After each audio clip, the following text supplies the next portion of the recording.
Bismillahirrahmanirrahim. Assalamualaikum warahmatullahi wabarakatuh. Bismillahi walhamdulillah wassalatu wassalamu ala rasulillah wala haula wala quwata illa billah amma ba'du. Soimin, soimat dimanapun berada, senang sekali kami kembali hadir menemani Anda melalui program spesial Islam Penuh Cinta, penyejuk hati, penyegar iman. Bersama saya Tiara Dianti dan tentu seperti biasa saya tidak sendiri, sudah hadir bersama kita Bapak Ustadz Ahmad Haris Riswanto. Assalamualaikum Pak Ustadz. Waalaikumsalam warahmatullahi wabarakatuh. Gimana kabarnya Pak Ustadz? Alhamdulillah sehat, baik. Alhamdulillah, luar biasa. Apalagi amin. hari ini kita sudah memasuki bulan Ramadan Pak Ustadz, hari pertama. Dan tentu sesuai dengan hari pertama puasa kita akan mengangkat tema yang berkaitan nih Pak Ustadz. Yaitu marhaban ya Ramadan. Nah, dalam rangka menyambut bulan puasa Pak Ustadz, biasanya umat Islam ini berbagi ucapan. Salah satunya ya marhaban ya Ramadan. Nah, sebenarnya apa sih makna dari marhaban ya Ramadan ini? Dan untuk penjelasan lebih lanjutnya kita akan langsung saja mendengarkan. Silahkan Pak Ustadz. Baik. Assalamualaikum warahmatullahi wabarakatuh. Waalaikumsalam warahmatullahi wabarakatuh. Alhamdulillahilladzi akramana bi syahri Ramadan walladzi anzalal Qur'an hudal linnasi wa bayyinatin minal huda wal furqan. Wassalatu wassalamu ala sayyidina Muhammadin wa ala alihi wa ashabihi ajma'in, amma ba'du. Saudaraku pemirsa Sinpo TV As-Saimin As-Saimat dimanapun berada, dan juga Mbak Tiara, semoga Allah selalu melimpahkan kekuatan kepada kita zahir dan batin untuk memaksimalkan Ramadan tahun ini dengan sebaik-baiknya. Amin ya rabbal alamin. Alhamdulillah, memuji dan bersyukur pada Allah, hari ini hari pertama Ramadan 1447 Hijriah. Harapan kita ini menjadi Ramadan yang terbaik dibanding dengan Ramadan-Ramadan yang telah berlalu. Di budaya kita, di Indonesia dan juga di lain negara, ketika awal Ramadan, berbagai macam ucapan selamat datang diungkapkan. Kalau dalam bahasa kita ya selamat datang, kalau dalam bahasa Arabnya ya marhaban ya Ramadan. Selamat datang wahai bulan suci Ramadan. Mengungkapkan kebahagiaan datangnya bulan suci Ramadan ini karena memang Ramadan itu diibaratkan seperti tamu agung yang sangat ditunggu-tunggu kehadirannya. Karena memang Ramadan ini adalah Ramadan istimewa yang mungkin suatu saat nanti akan kita bahas apa saja keistimewaan di bulan suci Ramadan. Kemudian ungkapan marhaban ya Ramadan ini di Indonesia ini termasuk ada banyak budaya. Sekali lagi Mbak Tiara, ini budaya, bukan ajaran agama. Misalnya kalau di budaya di Betawi itu ada istilahnya nyorok. Nyorok ya, ngantar-hantar makanan ke sanak famili, saudara, itu sebagai bentuk penghormatan terhadap datangnya bulan suci Ramadan. Kemudian kalau di masyarakat Jakarta dan sekitarnya ada namanya munggahan. Ya. Padahal kalau diambil dari kata munggah itu bahasa Jawa, artinya naik. Kalau di daerah Jawa sendiri itu biasanya nyebutnya megengan, dari kata mengagungkan, yaitu menyambut datangnya tamu agung bulan suci Ramadan. Ada daerah lain ada namanya disebut nyadran. Nyadran itu ziarah kubur bersama-sama. Ya. Dan itu mungkin Mbak Tiara sering lihat di Jakarta dan sekitarnya. Biasanya sehari 2 hari sebelum Ramadan begitu ramai area pemakaman orang pada berziarah kubur. Nah itu kalau di daerah Jawa Pantura itu nyebutnya nyadran. Nah ini berbagai macam budaya, ada namanya dugderan di daerah Semarang yaitu dengan pawai obor dan lain sebagainya. Bahkan di luar Jawa pun banyak macam budaya yang sekali lagi ini budaya bukan ajaran agama. Makanya kalau seandainya dilaksanakan asal tidak bertentangan dengan ajaran agama ya silahkan. Dan seandainya tidak pun tidak masalah, wong ini bukan ajaran agama. Bahkan sampai-sampai ada ungkapan yang dianggapnya hadis untuk mengungkapkan kegembiraan datangnya bulan suci Ramadan. Dan ini banyak disampaikan oleh para penceramah kita. Yang kadang kurang teliti apakah ini hadis apa bukan. Padahal ini bukan. Ada ungkapan begini, man fariha bidukhuli Ramadan harramallahu jasadahu anin niron. Siapa yang berbahagia dengan datangnya bulan suci Ramadan, maka Allah haramkan jasadnya tersentuh api neraka. Tapi sekali lagi ini bukan hadis. Walaupun banyak para penceramah itu kadang yang menyampaikan ini hadis. Ini saking bahagianya datangnya bulan suci Ramadan. Tetapi terkadang yang jadi ironi itu, ketika Ramadan belum datang atau ketika awal datang melakukan penyambutan luar biasa. Ketika awal Ramadan serasa agamis luar biasa di masjid, musola itu penuh full, jamaah full. Di jalan-jalan itu rasa-rasanya kayaknya adem banget suasana nuansa Islami begitu luar biasa. Cuman terkadang yang jadi pertanyaan besar itu bertahan berapa lama ini? Apakah bisa bertahan sampai akhir Ramadan, kita menemani Ramadan? Kan ibarat Ramadan ini tadi saya ibaratkan seperti tamu yang datang berkunjung ke tempat kita. Cuman sayang kadang ditemani cuman 2 hari, 3 hari. Padahal tamu ini akan bermalam di rumah kita, akan menginap di rumah kita kurang lebih 29 sampai 30 hari. Tapi kok nemenannya cuma 3 hari. Habis itu selesai itu kayaknya udah kembali ke seperti setelan awal. Lah makanya Mbak Tiara, harapan kita Ramadan ini menjadi Ramadan yang lebih baik dengan sebelum datang Ramadan, awal Ramadan kita melakukan penyambutan yang luar biasa. Nah, agar menjadi yang lebih baik tentu harus ada persiapan. Bagaimana kita menyambut tamu itu, yang kita persiapkan apa saja, biar tamu itu tetap kita temani sampai nanti tamu itu akan kembali. Nah, paling tidak para cerdik pandai, para ulama itu mengajarkan kepada kita paling enggak ada 4 persiapan yang harus kita lakukan supaya Ramadan ini nanti benar-benar menjadi Ramadan terbaik. Karena kan enggak ada jaminan kita akan bisa berjumpa kembali dengan Ramadan yang akan datang. Lalu persiapannya apa saja? Yang pertama, ada namanya i'dadur ruhiyah atau persiapan mental, persiapan iman. Karena Ramadan ini adalah bulan yang identik ibadahnya adalah puasa. Sementara dalam ayat puasa itu yang dipanggil oleh Allah adalah ya ayyuhalladzina amanu. Wahai orang-orang yang beriman. Bukan hanya sekedar orang Islam. Karena kalau hanya sekedar Islam tanpa didasari dengan iman, puasa itu terasa berat. Apalagi mohon maaf saudara-saudara kita yang bekerja di lapangan, kan kadang cuaca yang begitu panas dan lain sebagainya. Kalau tidak dilandasi dengan iman yang kuat, maka tidak akan bisa menyelesaikan ibadah puasa yang notabene itu ibadah yang identik dengan Ramadan. Kalau kita lihat sejarah, awal diwajibkannya puasa Ramadan ini, itu pada tahun 2 Hijriah. Kemudian di hari yang ke-17, di tahun 2 Hijriah itu turun perintah untuk menjaga muru'ah Islam dalam perang Badar. Bisa dibayangkan kondisi cuaca di Jazirah Arab yang begitu panas luar biasa, baru menjalani puasa 16 hari, hari ke-17 ada turun perintah untuk berperang. Mungkin seandainya kalau itu terjadi di umat sekarang, kayaknya mungkin pada absen gak ikut perang dengan berbagai macam alasan. Tapi toh nyatanya para sahabat saat itu karena dilandasi dengan persiapan iman yang begitu kuat, gak ada satupun sahabat yang absen, gak ikut andil dalam perang Badar. Maka yang pertama kali perlu dipersiapkan adalah mental kita. Betapa banyak saudara-saudara kita yang bekerja di sawah, bekerja sebagai mohon maaf kuli-kuli kerja berat, tapi ternyata bisa untuk menyelesaikan ibadah puasa. Sementara ada saudara kita yang bekerja mohon maaf di dalam ruangan ber-AC, tempat duduk yang empuk, tapi karena persiapan imannya kurang, puasa itu terasa waktunya kayaknya lama banget. Udah jam 5 aja kayaknya ngeliatin jam, kalau perlu channel TV dipencetin, mana ini yang lebih duluan azan maghrib.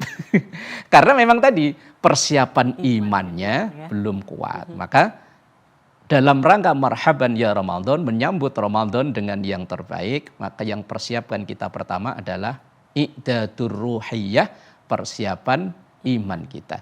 Kemudian persiapan yang kedua ada namanya i'dadul ilmiyah, persiapan keilmuan. Sejauh mana kita mengenal Ramadan. Sejauh mana kita mengetahui seluk-beluk ibadah apa saja yang ada di bulan suci Ramadan. Insya Allah semakin kita mengenal, maka semakin kita cinta. Maka ada ungkapan nggak sayang apa nggak cinta gimana? Tidak kenal makanya tak cinta. Nah, mungkin mohon maaf sebanyak saudara-saudara kita itu masih banyak yang Ramadan itu tahunya hanya sekedar turun temurun, bapaknya Islam ya dia Islam, bapaknya puasa ya dia puasa, tanpa mengetahui secara lebih spesifik, secara lebih mendalam apa saja yang terkandung di bulan suci Ramadan. Karena banyak di antara kita, apalagi kita Muslim Indonesia ini kan mayoritas mungkin adalah Muslim keturunan. Ya. Hanya mewarisi dari bapaknya Islam, kemudian dia ikut Islam, tapi tanpa mendalami atau lebih mendalami apa yang sebetulnya ada di Ramadan itu. Ya insya Allah bagi saudara-saudara kita yang berkesempatan untuk mendalami apa yang ada dalam Ramadan, insya Allah Ramadan itu bisa ditemani sampai selesai. Ya. Tapi kalau tidak bisa, ya tadi hanya ditemani 2 hari, 3 hari selesai. Kayak karena nggak sayang, karena nggak kenal, makanya i'dadul ilmiyah, persiapan keilmuan itu sangat penting. Apalagi kualitas dari ibadah kita itu salah satu penentunya adalah ilmu. Semakin mendalam keilmuan kita tentang ibadah itu, maka akan semakin berkualitas pula nilai pahalanya. Bahkan ada dalam satu hadis Rasulullah sampaikan al-ibadatu bi ghairi ilmin mardudatun la tuqbalu. Ibadah kalau tanpa didasari dengan ilmu tertolak, tidak diterima, termasuk Ramadan ini. Dan insya Allah nanti masih ada 2 lagi persiapannya, insya Allah dilanjut di segmen berikutnya. Wallahu a'lam bishawab. Baik, terima kasih Pak Ustadz, dan pemirsa kita akan lanjut usai jeda ngobrol terkait dengan marhaban ya Ramadan. Tetaplah bersama kami di Islam Penuh Cinta, penyejuk hati, penyegar iman.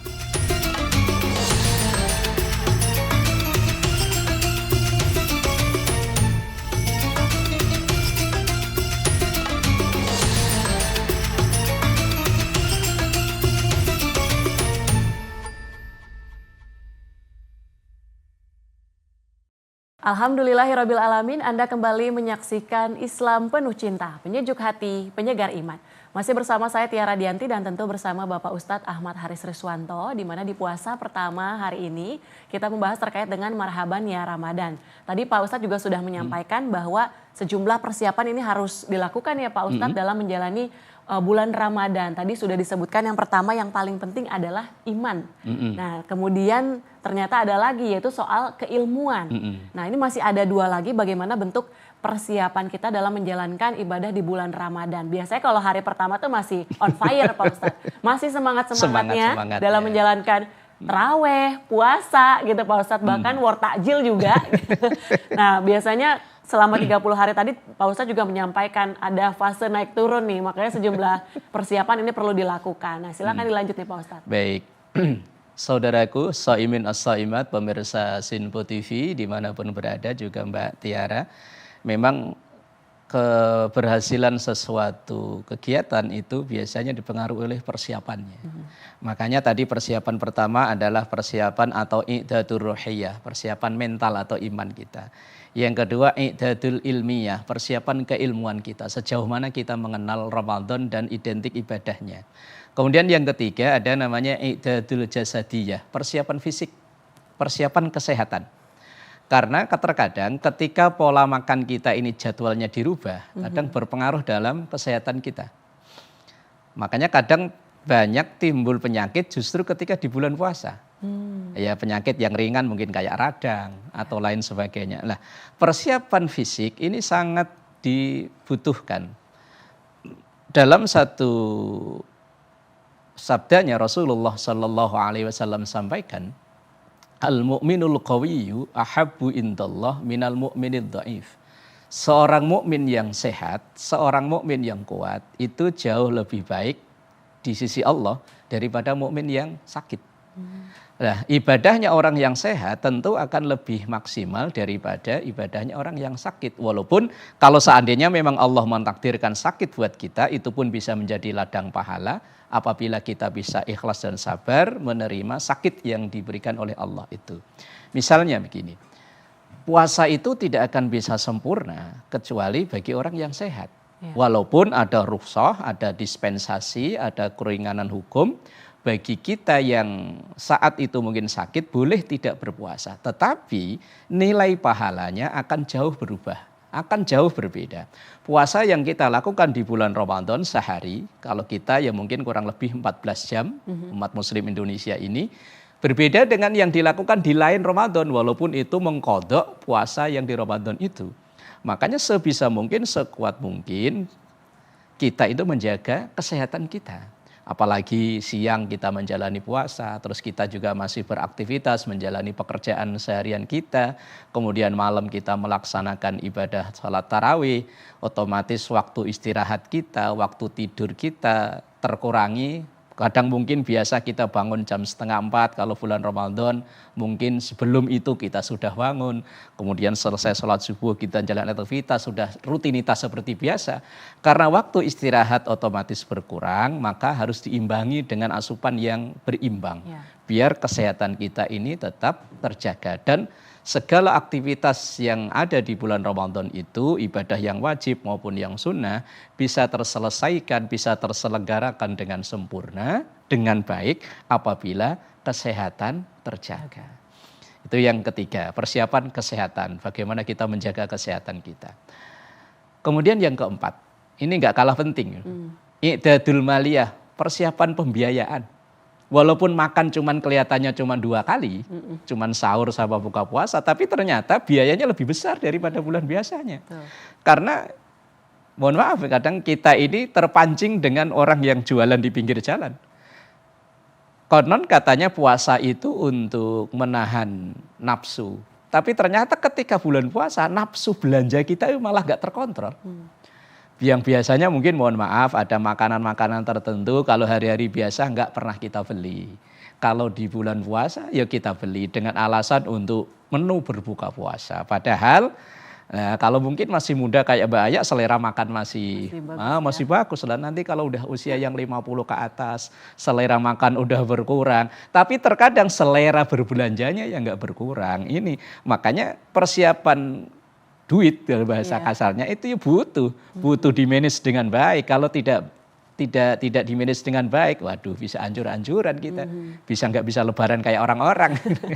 Nah makanya 4 persiapan ini untuk marhaban ya Ramadan sangat dibutuhkan, yaitu persiapan iman, persiapan ilmu, persiapan kesehatan, dan juga keuangan tentunya.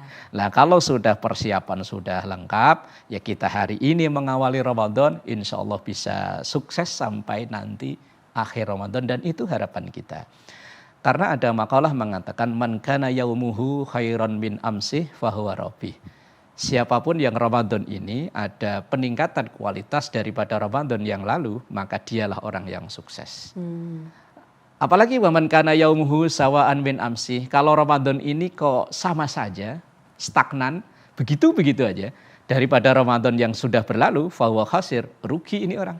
Apalagi waman kana yaumuhu syarran min amsih. Kalau hari ini kok malah justru lebih buruk, kualitasnya menurun, kuantitas juga menurun. Kalau kemarin misalnya dia bisa ibadah sunnah tarawih sampai sekian hari, ternyata kok tahun ini malah menurun, fahuwa mal'un.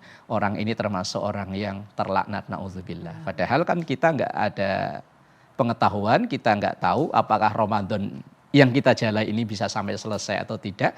Kalaupun nanti bisa selesai, apakah bisa berjumpa dengan Ramadan berikutnya? Ya jika kita nggak tahu, maka mumpung.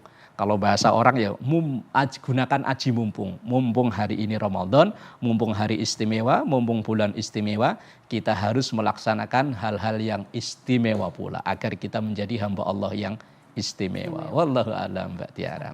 Tadi Pak Ustadz juga menyebutkan persiapannya ada 4, Pak Ustadz. Kalau misalnya ternyata dari sisi persiapan kita nggak semua nih Pak Ustadz lengkap, misalnya hanya 2 poin dari 4 poin tadi. Gimana dalam menjalankannya agar kita kemudian bisa kuat gitu Pak Ustadz? Karena agak ini kan Pak Ustadz agak nggak seimbang gitu ya Pak Ustadz dalam menjalankannya.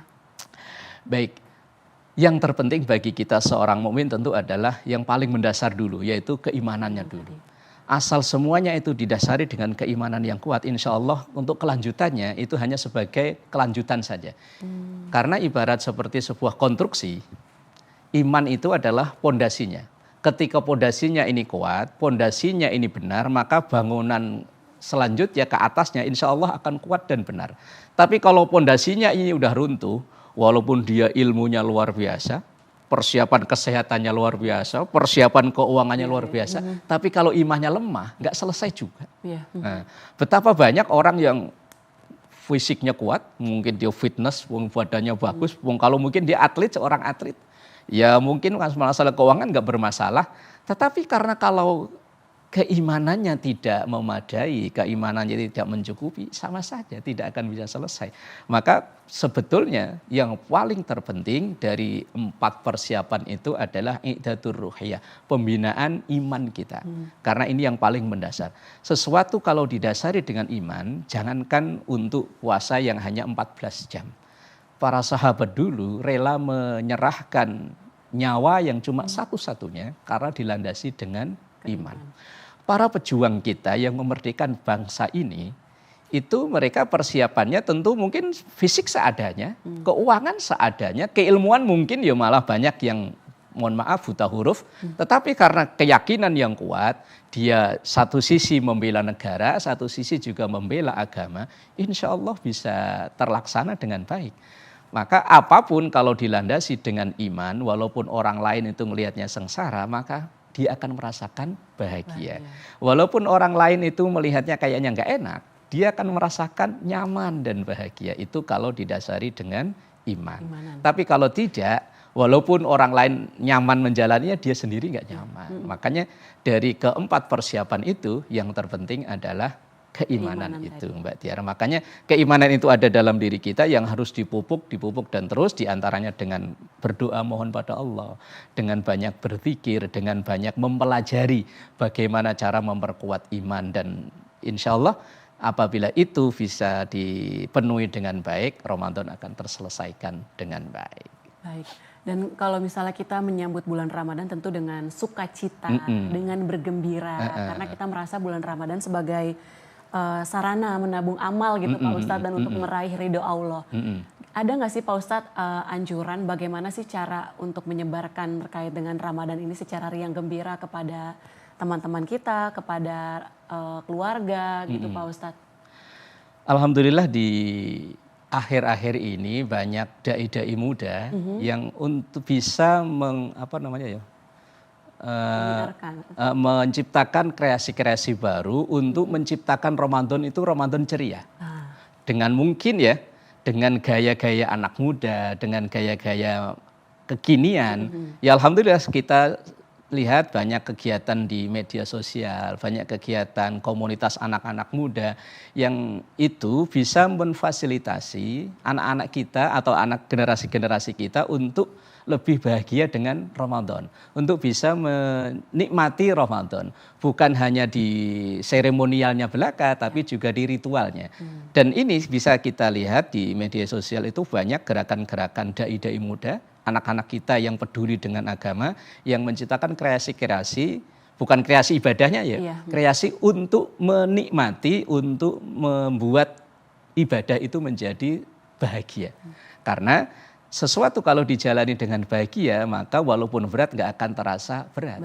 Yang penting itu ada rasa bahagia bagi kita yang menjalaninya. Dan memang ini bukan perkara mudah ya. Butuh kita kumpul dengan anak-anak muda, butuh kumpul dengan generasi-generasi kita. Bagaimana sih kemampuan mereka agar tetap ibadah Ramadan ini bisa terselesaikan dengan baik tanpa mereka itu merasa terbebani. Wallahu a'lam bishawab. Baik, terima kasih Pak Ustadz. Semoga melalui tema di Islam Penuh Cinta kali ini terkait marhabannya Ramadan, tentu ini bisa memberikan manfaat bagi soimin, soimat Sinpo TV dimanapun berada. Tadi sudah ada sejumlah persiapan yang disampaikan, tentu kita harapkan dimatangkan karena masih ada sekitar 29 ataupun 28 hari ke depan lagi yang harus kita jalankan. Tentu kita berharap kita bisa menjalankan Ramadan tahun ini lebih baik dibandingkan tahun sebelum-sebelumnya seperti itu. Dan akhir kata saya Tiara Dianti mewakili seluruh kerabat kerja yang bertugas pamit undur diri. Terima kasih. Wassalamualaikum warahmatullahi wabarakatuh. Bismillahirrahmanirrahim. Alhamdulillahi rabbil alamin. Allahumma salli ala sayyidina Muhammad wa ala sayyidina Muhammad. Rabbana taqabbal minna innaka antas samiul alim wa tub alaina innaka antat tawwabur rahim. Rabbana atina fid dunya hasanah wa fil akhirati hasanah wa qina adzabannar. Sallallahu ala sayyidina Muhammad walhamdulillahi rabbil alamin. Assalamualaikum warahmatullahi wabarakatuh. Waalaikumsalam warahmatullahi wabarakatuh.